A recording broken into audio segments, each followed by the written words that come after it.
Friends welcome back to our channel. అతి త్వరలో జరగబోతున్న టెట్కు సంబంధించిన ఇంపార్టెంట్ వీడియోస్ను మన ఛానల్లో తీసుకొస్తుంటే ఈ వీడియోలో భాగంగా మ్యాథ్స్కు సంబంధించిన క్లాస్ అయితే తెలుసుకునే ప్రయత్నం చేద్దాం. ఈ టెట్ కోసమని టెస్ట్ సిరీస్ అయితే అందుబాటులో ఉంది. పేపర్ 1 టెస్ట్ సిరీస్ అనేది 49 రూపీస్కే ప్రొవైడ్ చేస్తున్నాము. ఎవరైతే యాప్ను డౌన్లోడ్ చేసుకోలేరో డౌన్లోడ్ చేసుకునే ప్రయత్నం చేయండి. అదేవిధంగా ఫ్రీ టెస్టులు కూడా కొన్ని అందుబాటులో ఉన్నాయి, వాటిని కూడా రాసే ప్రయత్నం చేయండి.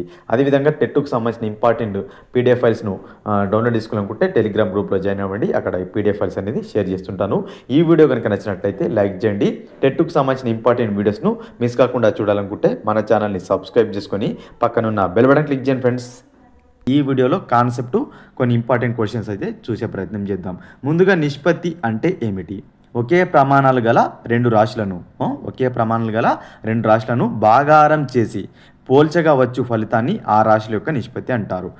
A/B ఉందనుకుందాం. సో A/B ఉందనుకుంటే ఈ రెండు రాశులను భాగారం చేసి మనము వచ్చిన ఫలితాన్ని దాని యొక్క నిష్పత్తిగా చెప్తాం. ఈ A/Bనే A/Bగా రాసుకుంటూ ఉంటాం మనం. ఓకేనా? నిష్పత్తి అనేది మొదటి రాశికి రెండవ రాశి ఎన్ని రెట్లు, ఈ మొదటి రాశికి రెండవ రాశికి ఎన్ని రెట్లు ఉందని తెలియజేస్తే సంబంధం అన్నమాట. ఓకేనా? నిష్పత్తి అనేది మొదటి రాశికి రెండవ రాశి ఎన్ని రెట్లు ఉంది లేదా ఎన్నో వంతులో ఉంది అని తెలియజేసేదే మనకు నిష్పత్తిగా చెప్పుకోవచ్చు. నిష్పత్తి రెండు సంఖ్యల నిష్పత్తి మనం కనుక్కోవడానికి చేసే ప్రక్రియ ఏంటంటే భాగాహారం. రెండు సంఖ్యల యొక్క నిష్పత్తిని కనుక్కోవడానికి చేసే ప్రక్రియ భాగాహారం. ఇంపార్టెంట్, గుర్తుపెట్టుకోండి. భాగాహారంతో మనము ఈ నిష్పత్తిని అయితే కనుగొనవచ్చు. నిష్పత్తిని సూచించడానికి మనం ఏం ఉపయోగిస్తామంటే ఈజ్2. దీన్ని ఈజ్2 అని పిలవడం జరుగుతుంది. దీన్ని ఉపయోగించి మనం రాస్తుంటాం. ఓకేనా? నిష్పత్తికి వచ్చేసరికి మనకు రెండు పదాలు అయితే ఉంటుంటాయి. ఆ రెండు పదాలలో ఒక్కొక్క పదం ఏందో చూద్దాం. ముందుగా ఇక్కడ A/B రాశాను నేను. A/B. ఏ దాన్ని మనము పూర్వపదంగా చెప్తాం. ఓకేనా? ఏనేమంటాం? పూర్వపదం అంటాం. బిని పరపదం అని పిలవడం జరుగుతుంది. ఓకేనా? ఏని పూర్వపదం, బిని పరపదం అని పిలుస్తాం. అదేవిధంగా బహుళ నిష్పత్తి. సో ఈ నిష్పత్తిలోనే బహుళ నిష్పత్తి అంటే రెండు లేదా మూడు అంతకంటే ఎక్కువ నిష్పత్తుల పూర్వపదాల లబ్ధం. ఓకేనా? రెండు లేదా అంతకంటే ఎక్కువ నిష్పత్తులు ఏవైతే ఉంటాయో ఆ నిష్పత్తుల యొక్క పూర్వపదాల లబ్ధం అంటే మొదటి పదాల లబ్ధం, పరపదాల లబ్ధంను బహుళ నిష్పత్తి అంటారు. ఓకేనా? ఇక్కడ మనకు A/B ఇచ్చాడు, C/D ఇచ్చాడు. ఈ రెండు కూడా మనకు బహుళ నిష్పత్తి అనుకున్నట్లయితే వీటి యొక్క బహుళ నిష్పత్తి ఏమవుతుందంటే AC/BD అవుతుంది. ఇక్కడ మనము బహుళ నిష్పత్తి గమనించినట్లయితే పూర్వపదాల లబ్ధం అన్నాం. ఇక్కడ A పూర్వపదం, C పూర్వపదం, కాబట్టి A/C AC అయింది. పరపదాల లబ్ధం B/D BD అయింది. సో వాటి యొక్క నిష్పత్తిని మనం బహుళ నిష్పత్తిగా పిలుస్తాం. ఇక్కడ A/B, C/D, E/Fల నిష్పత్తి చూస్తే కూడా అన్నీ కూడా పూర్వపదాలు ACE. అదేవిధంగా అన్ని పరపదాలు BDF. సో ఈ విధంగా మనం బహుళ నిష్పత్తిని కనుగొనవచ్చు. బహుళ నిష్పత్తికి సంబంధించిన ప్రశ్న కూడా చాలాసార్లు అడగడం జరిగింది. ఓకేనా? నిష్పత్తిలో ఇది అనమాట. అదేవిధంగా విలోమ నిష్పత్తి అంటే మనకు పేర్లోనే ఉంది ఇన్వర్స్ అనమాట. గమనించినట్లయితే మీరు A/B యొక్క విలోమ నిష్పత్తి అడిగినట్లయితే రివర్స్ రాస్తే సరిపోతుంది. A/B యొక్క విలోమ నిష్పత్తి ఏమవుతుంది? B/A అవుతుంది. గుర్తుపెట్టుకోండి, ఇది విలోమ నిష్పత్తి అంటే. ఆ తర్వాత అనుపాతం. రెండు నిష్పత్తులు సమానమైతే ఆ రెండు నిష్పత్తులలో గల 4 రాశులు ఏవైతే ఉంటాయో మనకు రెండు నిష్పత్తులు ఏవైతే ఉన్నాయో ఆ రెండు నిష్పత్తులు సమానమైనప్పుడు అందులో గల 4 రాశులు ఏవైతే ఉంటాయో ఆ 4 రాశులు క్రమంగా అనుపాతంలో ఉన్నాయని చెప్తాం మనం. ఇక్కడ మనకు A/B అనే నిష్పత్తి C/D నిష్పత్తికి సమానమైంది. అప్పుడు ఈ A,B,C,Dలను ఏమంటాం? అనుపాతంలో ఉన్నాయని చెప్తాం. ఏంటి? A/B అనేది C/Dకి సమానమైంది అనుకోండి. ఓకేనా? దీని యొక్క నిష్పత్తి దీనికి సమానమైంది. అప్పుడు ఈ A,B,C,Dలను అనుపాతంలో ఉన్నాయని చెప్పడం జరుగుతుంది. ఈ విధంగా 3 రాశులు అనుపాతంలో ఉంటే అప్పుడు B విలువ కనుక్కోవడానికి సూత్రం ఏంటంటే B² = AC. లేదన్నట్లయితే B √AC చేస్తే మనకు వస్తుంది. అంటే ఇక్కడ మనకు A,B,Cలలో AC ఇస్తాడు. B కనుక్కోమన్నప్పుడు మనకు B² = AC చేస్తే ఆన్సర్ అనేది వస్తుంది. దాన్ని ఈ Bని ఏమంటామంటే అనుపాత మధ్యమం అంటాం. ఓకేనా? మధ్యమం. ఓకేనా? అనుపాత మధ్యమం అని పిలవడం జరుగుతుంది. అనుపాతంలో ఉన్నాయి, మధ్యమం ఉంది కాబట్టి సో అనుపాత మధ్యమంగా Bని పిలవడం జరుగుతుంది. అదేవిధంగా A,B,C,Dలు అనుపాతంలో ఉన్నప్పుడు D విలువ కనుక్కోవాలనుకోండి. ఓకేనా? మనకి ఇక్కడ ABCDలో ABC మాత్రం ఇచ్చాడు. D కనుక్కోవాలంటే అప్పుడు D = BC/A అవుతుంది. BC/A అవుతుంది. ఇది మనకు కనుక్కునే విధానం. అదేవిధంగా మనకి ఇక్కడ ABCలోనే తృతీయ అనుపాతం, ఇది మూడోది కదా. తృతీయ అనుపాతం కనుక్కోవాలంటే ఏంటంటే సూత్రం ఏంటంటే దీని నుంచి మనం కన్వర్ట్ చేసుకోవచ్చు. B² / B² = AC అని చెప్పుకున్నాం కదా. B square equal AC. మనకు సి కావాలనుకుంటే బీ స్క్వేర్ బై ఏ చేసి సరిపోతుంది. ఇది తృతీయానుపాతం. మధ్యమానుపాతం బీని మధ్యమానుపాతం అంటాం, సిని తృతీయానుపాతం అంటాం. డీకి వచ్చేసి డీని ఏమంటాం అంటే చతుర్థానుపాతం అంటాం. ఓకేనా? ఈ విధంగా మనము అనుపాతాలను అయితే కనుగొనవచ్చు. అదేవిధంగా మీకు మోడల్ క్వశ్చన్ చూడొచ్చు. ఒకటి 6,8,9ల చతుర్థానుపాతం ఎంత? సో ఇక్కడ 3 రాసులు ఇచ్చాడు, చతుర్థానుపాతం అన్నాడు. ఓకేనా? 3 ఇచ్చిండు కాబట్టి 4వది కనుక్కోమంటుండు కాబట్టి దీన్ని అది అంటే డీని ఫైండ్ అవుట్ చేయమంటున్నాను అర్థం. అంటే మన ఫార్ములా ఏంది? D equals to BC by A. ఇక్కడ బీసీ ఏమవుతుంది? 8 × 9. ఓకేనా? బై ఏ ఎంత? 6. సో 72/6 అంటే డి ఎంత అవుతుంది? 12. ఓకేనా? చతుర్థానుపాతం ఎంత? 6,8,9ల చతుర్థానుపాతం 12 అని అర్థం. అదేవిధంగా మీకు ఇక్కడ రెండో క్వశ్చన్ చూస్తే 8,18ల అనుపాత మధ్యమం అన్నాడు. 8,18ల అనుపాత మధ్యమం. సో అనుపాత మధ్యమం అంటే ఏంది? మనకు 3 ఉంటాయి, అంటే 2 బి అనుకున్నారా. బి ఈక్వల్స్ టు సూత్రం ఏంది మనకు? √AC. సో 8 × 18 చేస్తే 144 వస్తుంది. 144 అనేది 12² అనమాట. సో 12² స్క్వేర్ రూట్ క్యాన్సిల్ అయితే 12 అంటే బి అనేది 12. అంటే ఈ 8కు 12కి మధ్యలో ఉండేది రాసేది 12 అనమాట. అనుపాత మధ్యమం ఈ విధంగా కనుక్కుంటాం. ఇక మనకు నిష్పత్తి కొన్ని నిష్పత్తులు ఇస్తాడు. దాంట్లో భాగంగా వాటి రాసులను కనుక్కోమంటాడు. A/B ఇచ్చాడు, 2:3 ఇచ్చాడు, B/C ఇచ్చాడు, 4:5 ఇచ్చాడు. 2 నిష్పత్తులు ఇచ్చాడు. ఇందులో ఆ విధంగా ఇచ్చి రాసులను కనుక్కోమంటున్నాడు. A/B ఎంత ఇచ్చాడు? 2:3 ఇచ్చాడు. ఓకేనా? B/C ఎంత ఇచ్చాడు? 4:5 ఇచ్చాడు. ఇప్పుడు మనకి ABC అనుకున్నాలా. రెండింటి యొక్క నిష్పత్తి ఉంది కానీ విడివిడిగా రాశులు అయితే లేవు. కాబట్టి ఇది చాలా సింపుల్ చేయొచ్చు ఫ్రెండ్స్. చూడండి ఎలా చేయాలంటే మనకు ఇచ్చిన రాశులు ఏవైతున్నాయో అవి రాసుకోవాలి. 2:3, 4:5 ఈ విధంగా రాసుకోండి. కొంచెం క్రాస్గా రాసుకుంటే 2 4 8, అదేవిధంగా 3 4 12, 3 5 15. అప్పుడు ఈ వచ్చిన 3 రాశులు ఏవైతున్నాయో అవే ABC అవుతాయి. ఓకేనా? ఈ విధంగా చేయండి. క్రాస్గా రాసుకోండి. 2:3 అనేది క్రాస్గా రాసుకోండి. 4:5 క్రాస్గా రాసుకోండి. 2 4 8, ఆ తర్వాత 3 4 12, 3 5 15. సో ఈ విధంగా ABCని కనుగొనవచ్చు. అదేవిధంగా మీకు ఇక్కడ ఇంకోటి చూసినట్లయితే AB ఇచ్చాడు, A/B ఇచ్చాడు 3:4, B/C ఇచ్చాడు 2:3, C/D ఇచ్చాడు 2:5. ఇక్కడ మనకు 3 రకాలుగా ఇచ్చాడు. మొత్తంగా 3 రాశులు అయితే ఇచ్చాడు, 3 నిష్పత్తులు ఇచ్చాడు. అందులో మనకి ABCDగా అనుకున్నాలా. సో ఈ విధంగా 3 ఇచ్చినప్పుడు ఏం చేయాలంటే మీరు కొంచెం క్రాస్గా రాసుకోండి ఫ్రెండ్స్. చూడండి 3:4 రాసాం కదా, ఆ తర్వాత 2:3 రాసుకోండి. అదేవిధంగా 2:5 రాసుకుంటే ముందుగా ఫస్ట్ ఉన్న పూర్వపదాలను ఇంటించండి. 3 2 6, 6 2 12 వచ్చింది కదా. నెక్స్ట్ ఆ తర్వాత ఈ 3 లీవ్ చేయండి. 4 తీసుకోండి. 4 2 8, 8 2 16. సెకండ్ మనకు B వచ్చింది. ఆ తర్వాత మనకు మళ్ళీ 4ని తీసుకోండి. 4 3 12, 12 2 24 వచ్చేసింది కదా. ఆ తర్వాత మనకు D కావాలి. 4 3 12, 12 5 60. సో 60 వచ్చేసింది. ఇది మనకు ABCD కనుగొనే విధానం. ఓకేనా? ఈ విధంగా 3 రాశులు ఇచ్చినప్పుడు ABCD రాశులను కనుక్కునే విధానం ఇది. సింపుల్గా ఫస్ట్ టోటల్ క్రాస్ చేయండి. ఆ తర్వాత 3ని లీవ్ చేసి 4 2 2 చేయండి.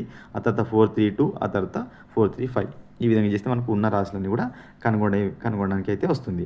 నెక్స్ట్ ఇక్కడ భిన్నాలలో ఇచ్చాడు 5 1/4. ఓకేనా? 5 1/4 ఈస్టు 2 1/3 విలోమ నిష్పత్తిలో పరపదము 63 అయినా పూర్వపదం ఎంత? సో దీన్ని ముందుగా ఈ మిశ్రమ భిన్నాన్ని భిన్నంలా కన్వర్ట్ చేసుకుంటే మనకు 5 4 20 + 1 21/4 కన్వర్ట్ చేసుకున్నాను. ఈ 3 2 6 + 1 7/3గా దీన్ని కన్వర్ట్ చేసుకున్నాను. ఓకేనా? కన్వర్ట్ చేసుకున్న తర్వాత వీటిని నిష్పత్తి రూపంలో రాశాను. 21/4 ఈస్ట్ 7/3గా రాశాను. సో ఇక్కడ 7 1 7 3 కట్ అయిపోయింది. కాబట్టి 3/4 ఈస్ట్ 1/3 మిగిలింది మనకు. సో దీనికి క్రాస్ మల్టిప్లై చేస్తే మనకు 3 3 9, 1 4 4. ఇది మనకు వచ్చిన నిష్పత్తి. దానికి వాడు ఏమన్నాడు? ఈ నిష్పత్తిలో విలోమ నిష్పత్తి అంటే ఏం చెప్పాను? రివర్స్ రాసుకుంటాం. A/B ఉంటే కాస్త B/A అవుతుంది. ఇక్కడ మనకు 9:4 అనేది ఏమవుతుంది? విలోమ నిష్పత్తి దానికి 4:9 అవుతుంది. 4:9 అవుతుంది.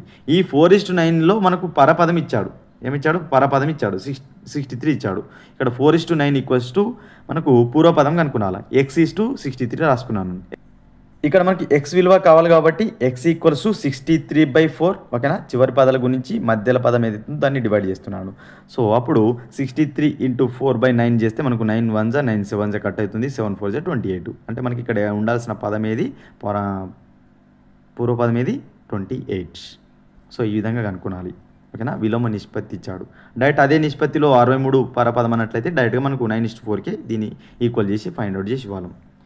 సో ఇది ఇంకొక మోడల్ చూసుకున్నట్లయితే మనకు 10 లీటర్ల నీళ్ళ పాలలో, ఓకేనా, 10 లీటర్ల నీళ్ళ పాలలో 20% నీరు ఉంది. ఓకేనా, ఆ నీళ్ళ పాలకు మళ్ళీ 2 లీటర్ల నీరు కలిపిండు. అప్పుడు పాల నీళ్ళ నిష్పత్తి ఎంత?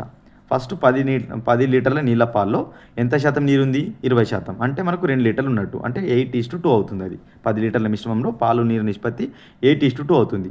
మళ్ళీ 2 లీటర్ల నీళ్ళు కలిపారు కాబట్టి అప్పుడు 2 లీటర్స్కి ఇంకొక 2 లీటర్స్ నీళ్ళు కలిపితే 4 లీటర్స్ అవుతుంది. పాలు మాత్రం 8 లీటర్స్ అంతే ఉన్నాయి కాబట్టి 8:4. దాని యొక్క 8:4ని మనకు సంక్షిప్తంగా రాసుకుంటే 4 1 4 2 అంటే 2:1 అనేది ప్రస్తుతం పాల నీళ్ళ నిష్పత్తి అనమాట. ఇటువంటి క్వశ్చన్స్ కూడా చాలాసార్లు అడిగారు. నెక్స్ట్ వన్ 4:5 అండ్ 9:25లో ఏది పెద్దది? సో ఇటువంటివి కూడా అడుగుతారు. 4:5, 9:25లలో ఏది పెద్దది?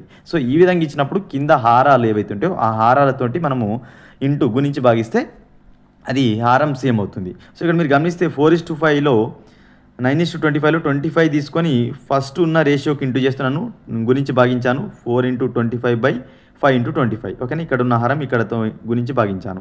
ఇక్కడ ఉన్న హారంతో ఈ నిష్పత్తిని గురించి భాగిస్తున్నాను. 19:5/25 సో 4:25 100 అవుతుంది. 5:25 125 అవుతుంది. ఇక్కడ 9:5 95 అయింది. 25:5 125 అయింది. సో ఇక్కడ మీరు గమనిస్తే కింద హారాలు సమానమైనవి కాబట్టి పైన మనకు లవం ఏది పెద్ద ఉంటే అదే పెద్దది. సో ఇక్కడ గమనిస్తే 100 అనేది పెద్ద నంబర్ కాబట్టి 100/125 అనేది ఈ 95/125కి పెద్దది. అంటే మనకి ఇక్కడ భిన్నం ఏది? 4:5 అనేది పెద్దది అవుతుంది. సో ఈ విధంగా మనకు వాటి యొక్క నిష్పత్తులు ఏవైతుందో వాటి యొక్క హారాలచే గురించి మనం భాగిస్తే అది సేమ్ లాగా కన్వర్ట్ అవుతుంది. అప్పుడు మనం ఏది పెద్దదో ఫైండ్ అవుట్ చేయడానికి ఈజీగా ఉంటుంది. నెక్స్ట్ అదేవిధంగా చూసుకున్నట్లయితే 2 సంఖ్యల మధ్య నిష్పత్తి ఇంపార్టెంట్. 2 సంఖ్యల మధ్య నిష్పత్తి 5:3. ప్రతి సంఖ్యకి ఎంత కలిపిండు? 4 కలిపిండంట. వాటి నిష్పత్తి అప్పుడు 4 కలిపినప్పుడు 11:7గా మారింది. ఆ సంఖ్యలు ఏవి? సో 5:7 ఈ విధంగా రాసుకోండి. రాసుకున్న తర్వాత 11:7 ఈ విధంగా రాసుకోండి. రాసుకున్న తర్వాత మనకు క్రాస్ మల్టిప్లైజేషన్ ఇక్కడ 5 × 7 35 అయింది. ఓకేనా, అదేవిధంగా 11 × 3 33 అయింది. ఓకేనా, నెక్స్ట్ అదేవిధంగా మనకు ఎంత కలిపిండు? 4 కలిపిండు. ఆ 2 సంఖ్యలు ఏవని అడిగిండు. ఇప్పుడు మనకు ఒక్కొక్క సంఖ్య కనుక్కున్నాను. మొదటి సంఖ్య కావాలి కాబట్టి మొదటి సంఖ్య ఎంత? 5 కదా, 5 తీసుకున్నాను. ఓకేనా, ఎంత కలిపిండు? 4 కలిపిండు కాబట్టి × 4 తీసుకున్నాను. ఓకేనా, డిఫరెన్స్ ఎంత ఉంది? రెండోసారి నిష్పత్తిలో 4 డిఫరెన్స్ అనేది ఉంది, 4 రాసుకున్నాను. ఓకేనా, అదేవిధంగా మనకు ఈ 35 అదేవిధంగా 33కి డిఫరెన్స్ ఎంత ఉంది? మనకు 2 ఉంది, 2 చేశాను. సో 5 × 4 × 4/2. సో కటింగ్ చేసుకుంటే మనకు 2 1 2 2 5 4 20 22 40. రెండవ సంఖ్య కావాలి కాబట్టి రెండో సంఖ్య ఏది? 3. సో ఈ 3కి ఎంత కలిపాడు? 4 కలిపాడు. మనకు ఎంత డిఫరెన్స్ ఉంది? రెండోసారి నిష్పత్తికి 4 డిఫరెన్స్ ఉంది, 4 రాసుకున్నాను. సో వీటి మధ్య ఎంత డిఫరెన్స్ ఉంది? 35 × 33కి డిఫరెన్స్ 2నే ఉంది కాబట్టి ఈ విధంగా చేస్తే మనకు 24 వస్తుంది. ఇటువంటి ఆన్సర్స్ని, ఇటువంటి క్వశ్చన్స్ని ఈ విధంగా షార్ట్కట్లో చేయండి ఫ్రెండ్స్. ఓకేనా, నెక్స్ట్ వన్ ఇంపార్టెంట్. A:B ఎంత ఉంది? 3/5 5/7. B:C 3/4 2/5. సో భిన్నాలలో నిష్పత్తి అయితే ఇవ్వడం జరిగింది. అవి అయినా A:B:C ఎంత? సో భిన్నాలలో నిష్పత్తి అయితే ఇచ్చారు, చూద్దాం. సో ముందుగా 3/5 5/7ని నేను నార్మల్గా మనకు రేషియో రూపంలో కన్వర్ట్ 3/5 5/7ని క్రాస్ మల్టిప్లై చేస్తున్నాను నేను. 3 7 21, 5 5 25. ఇది నిష్పత్తిలోకి మారిపోయింది. నెక్స్ట్ అదేవిధంగా 4/3 2/5 దీన్ని కూడా క్రాస్ మల్టిప్లై చేస్తున్నాను, అడ్డగుణకరం. 3 5 మనకు 3 5 15, 4 2 8. సో ఇది కూడా మనకు నిష్పత్తిగా మారిపోయింది. ఇప్పుడు మనము ఈజీగా కన్వర్ట్ చేయొచ్చు. 21:25/25 5 15:8. సో మనకు ABC కావాలి కాబట్టి 21 × 15 చేస్తే మనకు ఈ విధంగా వస్తుంది. 15 × 25 చేస్తే ఈ విధంగా వస్తుంది. 25 × 8 చేస్తే ఈ విధంగా వస్తుంది. అన్నింటిలో 5 మనకు ఉంది కాబట్టి 5 టేబుల్తో కట్ చేసుకున్నాను. కట్ చేస్తే మనకు మిగిలింది 63:75:40. సో ఇది మనకు కావాల్సిన ABC రాసులు కనుక్కున్నాం. సో చివరిగా చూసుకున్నట్లయితే లాస్ట్ ప్రాబ్లం. ఇవి మనకు బేసిక్ పైన ఉన్న ప్రాబ్లమ్స్. ఇంకొన్ని ఈ రేషియోకి సంబంధించి డెప్త్గా ఉండే విధంగా, కొంచెం హార్డ్గా ఉండే విధంగా మరొక వీడియోలో చెప్తాను. లాస్ట్ క్వశ్చన్ చూద్దాం. 14, 27, 19 అండ్ 37 నుండి ఈ 4 రాసులు ఇచ్చాడు. ఈ 4 రాసులు మనకు అనుపాతంలో ఉండాలంటే ఏ సంఖ్యను తీసివేస్తే అవి అనుపాతంలో ఉంటాయనే ప్రశ్న. సో ఇటువంటి ప్రశ్న మనము ఈ విధంగా చేస్తాం, చాలా లెంతీగా చేస్తాం. సో తీసివేస్తే అన్నాడు, ఏ సంఖ్యను తీసివేస్తే అంటే అన్నిట్లకి సంఖ్య ఎక్స్ అనే సంఖ్యను మైనస్ చేసుకుంటూ పోయాను. 14 - x, 27 - x, 19 - x, 37 - x. So అనుపాతంలో ఉండాలంటే సూత్రం ఏంది మనకు, AD = BC అవ్వాలి. ఓకేనా, AD = BC అవ్వాలి. సో అదేవిధంగా మనం చేసుకుంటూ పోతే ఈ విధంగా మనకు ఆన్సర్ వస్తుంది. ఇది లెంతీ ప్రాసెస్. ఓకేనా, ఈ ప్రాసెస్లో చేయకండి, ఇది లెంతీ ప్రాసెస్. సో మనకు సింపుల్ ప్రాసెస్ ఒకటి ఉంది, అది చూద్దాం. సో ఇచ్చిన సంఖ్యలను అన్నిటినీ మనకు A, B, D, C అనుకుందాం. ఓకేనా, ABCD అనుకుందాం. అనుకుంటే ఒక సూత్రం ఉంది దీనికి, ఇటువంటి ప్రశ్నలకు అది తీసివేసినా కూడినా అని సరే AD - BC చేయండి ముందుగా, by A + D - B + C చేస్తే మనకు ఆన్సర్ వచ్చేస్తుంది చాలా సింపుల్గా. సో మనకి ఇక్కడ AD ఏమి ఇచ్చాడు, A ఎంత 14. ఓకేనా, 14 × 37 చేశాను. ఓకేనా, 14 × 37 చేస్తే 18 వచ్చింది. అదేవిధంగా మనకు BC ఎంత 19:27 × 19 చేశాను. సో 513 వచ్చింది. కింద ఈ రెండు కూడుకున్నాను, 14 + 37 51 అయింది, 27 + 19 కూడుకుంటే 46 అయింది. సో తీసివేస్తే 518 × 513 తీస్తే 5 వచ్చింది, 51 × 46 తీస్తే 5 వచ్చింది. 5/5 ఎంత 1. సో ఈ సంఖ్యలకు ఏ సంఖ్య తీసేస్తే మనకు అవి అనుపాతంలో ఉంటాయి, ఒకటైన సంఖ్యను తీసేస్తే అనుపాతంలో ఉంటాయి. ఒకటైన సంఖ్యను గమనిస్తే మీరు 14 కి 1 తీసేస్తే 13 అవుతుంది, 27 కి 1 తీస్తే 26 అవుతుంది. ఓకేనా, 19 కి 1 తీస్తే 18 అవుతుంది, 37 కి 1 తీస్తే 36 అవుతుంది. చూడండి మీరు గమనిస్తే 13/26 1:2 అవుతుంది, 18/36 1:2 అవుతుంది. సమానమైంది కదా, అనుపాతంలో ఉన్నట్టు మనకి ఏంది, సమానం కావాలి ఆ రెండు నిష్పత్తులు. సో ఇటువంటి ప్రాబ్లమ్స్ని ఈ ఫార్ములా ఉపయోగించి చేయండి friends. AD - BC / A + D, ఓకేనా, - B + C చేస్తే మనకు ఆన్సర్ అనేది వస్తుంది.